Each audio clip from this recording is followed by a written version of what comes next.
Halmashauri ameweza kueleza namna ambavyo Kajala pamoja na Wolper wana ugomvi mkubwa pamoja na Irene Uwoya, jambo ambalo limewafanya watu wengi kuweza kupigwa butwaa kubwa, na wengi wao waliweza kuzungumza vingi wakisema ya kwamba kiukweli kuna kitu ambacho hakiko sawa na tunatakiwa kuweza kuweka huu sawa kabla mambo hayajaweza kuharibika. Najua wengi wao watajiuliza maswali mengi juu ya hiki ambacho kinachoendelea sasa, lakini ukweli utabaki kuwa pale pale ya kwamba kuna siri nzito ambazo zipo katika familia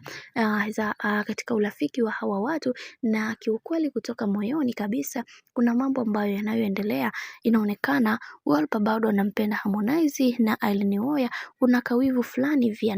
anako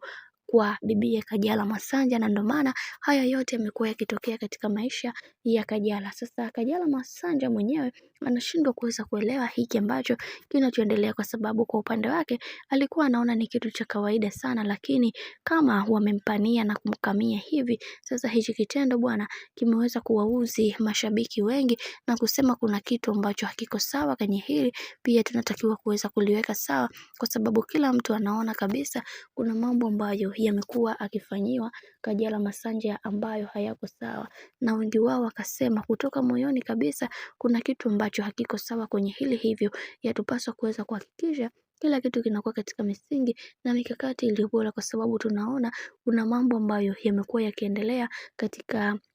michezo yao hii, kama unamnyonya Kajala Masanja hivyo hichi kilichoweza kutokea, mashabiki nao wameweza kuchukizwa nacho na wameweza kusema ya kwamba ikiwezekana kabisa Kajala aweze kutoka katika huo mfumo wao ambao waliweza kuweka, kwa sababu wamekuwa wakimuuliza maswali ambayo hayastahili wala hayana kichwa wala miguu, zaidi kumdhalilisha Kajala Masanja pamoja na familia yake kiujumla. Bwana, mambo ndo kama hivi ambavyo unavyozidi kuona mambo yanazidi kuwa mengi. Mimi naomba nikusihi kitu kimoja, kama ndo mara kwa kwanza basi usisahau kusubscribe, like, kushare pamoja na kucomment.